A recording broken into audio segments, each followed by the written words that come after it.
Bismillah. How do we help a Muslim who is depressed due to loss of loved ones?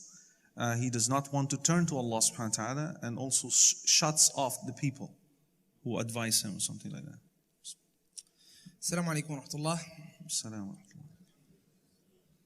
Bismillah, alhamdulillah, wa salatu wa salamu ala rasulillah, alhamdulillahi hamdan yuwafi ni'amahu wa yukafi'u mazidah, wa sallallahu ala sayyidina Muhammadin wa ala alihi wa sahbihi ajma'een. The topic of depression is a topic that does require attention from an Islamic perspective. Likewise, it also requires attention from a psychology perspective. And from an Islamic perspective, I'd like to say that I think the best cure for depression is the recognition of a person's inability to understand. And the fact that Allah subhanahu wa ta'ala, His knowledge is infinite. And the fact that the human mind and human capabilities remain finite no matter what we try, what we do. And I start off with this premise because oftentimes we try to understand everything in the world. And our attempt to try to understand everything in the world is what causes us to become depressed when we realize and come to the realization that it is not possible for us to understand everything in the world. Allah subhanahu wa ta'ala is infinite. Allah's knowledge is infinite. Allah subhanahu wa ta'ala knows that which was. Allah subhanahu wa ta'ala knows that which will be. Allah subhanahu wa ta'ala knows that which is. Allah subhanahu wa ta'ala knows that which wasn't and that which will not be if it were to be how it would have been. This is the knowledge of Allah subhanahu wa ta'ala. So in this knowledge, if Allah subhanahu wa ta'ala chooses for His slave a certain choice, then Allah subhanahu wa ta'ala knows best that this choice was the best for the slave of mine. And for that reason, we have people that are rich, people that are poor. The poor ask, how do I become rich? The rich enjoys the richness. And Allah subhanahu wa ta'ala teaches us in a hadith Qudsi that from my slaves are those that are poor. If I were to give them wealth, then I would have destroyed their religion for them. And from my slave are those that are the opposite. If I were to bring about poverty or wealth for them, depending on their scenario, then again, I would have corrupted their religion for them. All of this, why? Because Allah subhanahu wa ta'ala, His knowledge is infinite. He knows exactly what we are deserving of and what is best for us. Our loved one passes away. Allah subhanahu wa ta'ala knows that this was what was best for us. This was the moment where it was best for this individual to pass away. I ask Allah subhanahu wa ta'ala to grant us ease. Amen. And by the way, when I make this statement as a premise, we find that even in the Quran, Allah subhanahu wa ta'ala uses this as the premise to solve the problem of depression. Allah subhanahu wa ta'ala says in the Quran, ما أصاب من مصيبة في الأرض ولا في أنفسكم إلا في كتاب من قبل أن نبرأها.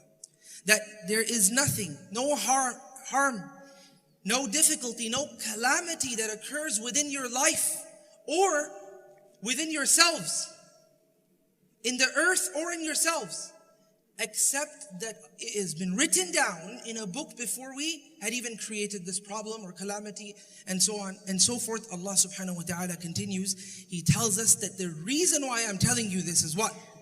The reason why I'm telling you of this is لِكَيْ لَا تَأْسَوْا عَلَى مَا فَاتَكُمْ, so that you don't end up becoming depressed. So when we come to a recognition that Allah's knowledge is infinite, and no matter how much we try, our brains will remain confined to this particular area, and our thought will remain confined to the finite world, we will come to a realization that Allah's thought, Allah's ideas, and Allah's choices are beyond. And this will help us decrease the athar or the effects of this depression. I ask Allah subhanahu wa ta'ala to uplift difficulty from all of us. Ameen ya Rabbil Alameen. Ameen. Jazakumullah khairan. May Allah subhanahu wa ta'ala unite us all with our loved ones in Jannah, inshallah. Ameen. An addition, I'd just like to add also on a practical note, because people ask me about depression all the time. And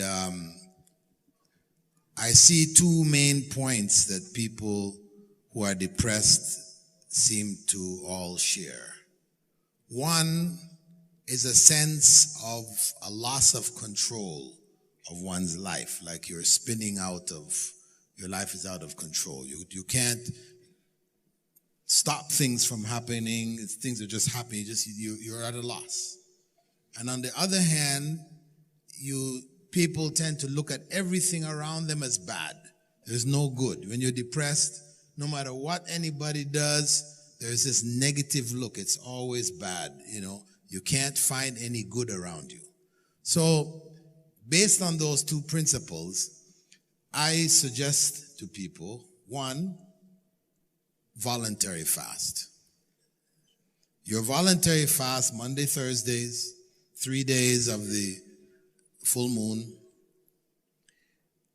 Fasting gives you a sense of control because you are the one who decides to do that suhoor, abstain from the food, break the fast at that time.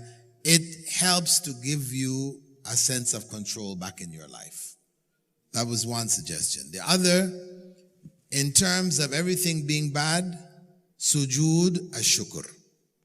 This is something so many Muslims don't even know about.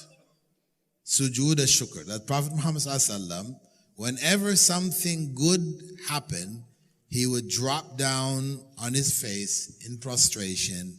You don't have to have wudu. You don't have to be facing the qibla. Even women not even wearing hijab, it's not a requirement. You just make that sujood. So I advise people who can't see any good in their life, make that sujood. Go into sujood and reflect. Because for sure, something good has happened. If it's not today, it happened yesterday or the day before. Go and reflect on those good things that exist in your life. And the more you reflect, the more you will see. So this is a critical principle for gratitude, which can change your state of depression. Since so much stress has been placed on gratitude in Islam, in the Quran, the very Fatiha that we recite every day, 17 times a day, begins with Alhamdulillah, gratitude. There is also a beautiful dua the Prophet ﷺ had taught us, and he ordered all his companions, anyone who heard it must learn it, meaning must memorize it and apply it in his life. And it begins by an acknowledgement, Allahumma inni abduk, oh Allah, I am your slave, the son of your male slave, the son of your female slaves, my destiny is in your hand, your judgment upon me is just. And after all this introduction, he asked Allah subhanahu wa ta'ala to make the Quran the spring of his life and the repeller of his sadness and grief and depression. May Allah subhanahu wa ta'ala unite us with our loved ones in Jannatul Firdaus. Ameen. Donate now. TheDailyReminder.org/donate.